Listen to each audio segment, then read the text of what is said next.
बेटियां किस घर में जन्म लेती है, लड़कियां किस घर में जन्म लेती है। दोस्तों, आज भी हम ऐसे समाज में जी रहे हैं जो आज भी पुरुष प्रधान है। आज भी जब लड़की का जन्म होता है तो अधिकतर घरों में मायूसी छा जाती है। और मित्रों, यह और कुछ नहीं बल्कि हम मनुष्यों की अज्ञानता है। लड़की को पूछ समझते हैं, परंतु आपको जानकर हैरानी होगी, लड़की का जन्म हर किसी के घर में नहीं होता बल्कि उसी के घर होता है जो भाग्यशाली होते हैं और अपने अपने पुण्य कर्म अर्जित किए होते हैं।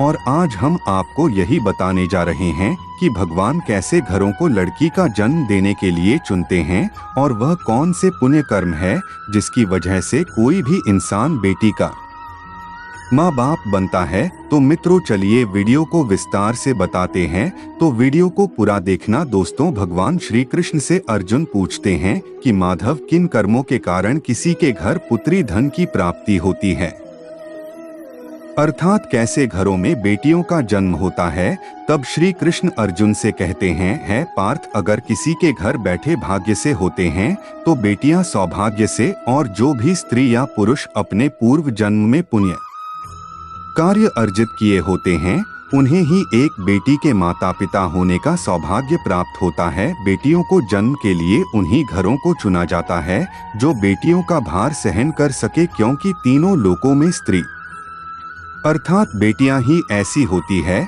जिसका भार हर कोई सहन नहीं कर सकता। वह बेटियां ही होती हैं जो इस सृष्टि को निरंतर चलायमान होने के लिए अपना सर्वस्व निछावर कर देती हैं। हे अर्जुन, पर जिस दिन इस सृष्टि में बेटियों का जन्म लेना रुक जाएगा, उस दिन सृष्टि भी है और धीरे धीरे इस सृष्टि का अंत हो जाएगा। मित्रों, भगवान श्री कृष्ण के इन बातों पर गौर किया जाए तो उनका कहा बिल्कुल सही है, क्योंकि बेटियां अगर नहीं होंगी तो किसी का भी वंश आगे नहीं बढ़ सकता। दोस्तों, आपने भी कई लोगों को कहते सुना होगा कि जिस घर में बेटी का जन्म होता है वह घर स्वर्ग के समान होता है, क्योंकि बेटा तो केवल एक कुल को रोशन करता है, बेटियां तो दो कुलों को रोशन करती है। माता पिता के घर वह बेटी के रूप में अपने उत्तरदायित्व का निर्वहन करती हैं, तो ससुराल आकर एक बहू के रूप में सारे कर्तव्यों का पालन करती हैं। दोस्तों, आजकल आप सुनते ही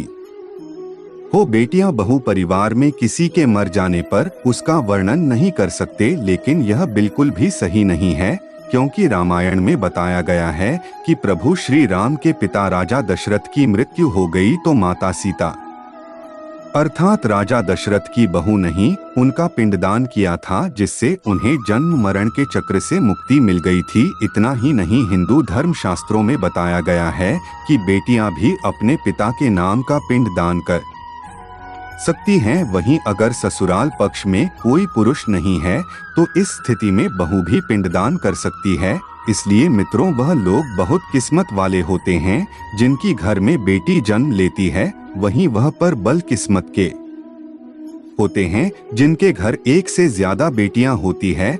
शायद यही कारण है कि बेटियों की लक्ष्मी कहा गया है। दोस्तों, बहुत से लोगों की सोच यही होती है, बेटी है तो बिना समय गवाएं और इस पर पढ़ाई में पैसे लगाए, जल्द से जल्द शादी कर दी। लेकिन यह सोच एक बेटी के भविष्य को बर्बाद कर देती है। जरा सोचिए, एक बच्ची के मन में कितने सपने होते हैं, उसे कुछ करना है, लेकिन यह सपने सिर्फ सपने ही रह जाते हैं। इसलिए अपनी बेटियों को सपने पूरे करने देना चाहिए, उन्हें जीवन में हर वह खुशी दे जो उन्हें मिलनी चाहिए। क्या बेटी माता पिता के लिए बोझ होती? क्या मित्रों, बेटी कभी भी बाप पर बोझ नहीं होती, वह सिर्फ अपनी और अपने परिवार की किस्मत बनाने के लिए जन्म लेती है। एक कथा के अनुसार दो मित्र लंबे समय के बाद एक दूसरे से मिले। एक दोस्त ने दूसरे से उसका हाल पूछा तो जवाब में उसने कहा कि मेरे हाल तो एकदम बढ़िया है, और हो भी क्यों ना मेरे दो बेटे जो है। तभी वह अपने दोस्त से पूछता कि तेरे घर में कितने बच्चे हैं। दोस्त खुशी के साथ बताता है कि मेरे घर में दो बेटियां हैं। उसका दोस्त भगवान का शुक्रिया अदा करता हुआ कहता है कि मैं धन्य हूँ, मेरे घर बेटियां नहीं। यह सुनकर पिता की आंखों में आंसू आ गए। तभी उसकी बेटी पिता के मित्र से कहती है कि अंकल, भगवान हमेशा भाग्यवान को ही बेटी देते हैं, कभी गरीब की बेटी के रूप में माता लक्ष्मी नहीं देते। भगवान उसी को पुत्री का सुख देते हैं जिसके अंदर पालने की सामर्थ्य होती है, जो गरीब होकर भी अपनी बेटी को पाल सकता है। कौन का कर्म करने से बेटी के रूप में जन्म लेते हैं। अब सोचने वाली बात है कि कौन सी कर्म के बाद आप किसी के घर लड़की के रूप में जन्म लेते हैं और उनके घर के लिए लक्ष्मी का रूप साबित होते हैं। गरुड़ पुराण में बताया गया है कि जब आत्मा को नया जन्म मिलता है तब आत्मा को शरीर के अनुसार व्यवहार में चलकर अपने कर्म करने होते हैं। शरीर के जरिए कर्म करके ही एक आत्मा अपने जन्म के उद्देश्य की सार्थक बना सकती है और निरर्थक भी। यदि कोई पुरुष महिलाओं का आचरण करता है, स्वभाव में महिलाओं वाली आते ले आता है, यह वही का करना चाहता है तो एक महिला को करना चाहिए। तो ऐसे ही पुरुषों का आत्म स्त्री का शरीर धारण करती है। तो मित्रों, इस वीडियो में इतना ही। उम्मीद है यह वीडियो आपको अच्छी लगी तो चैनल को सब्सक्राइब कीजिए और बेल आइकन जरूर दबाइएगा।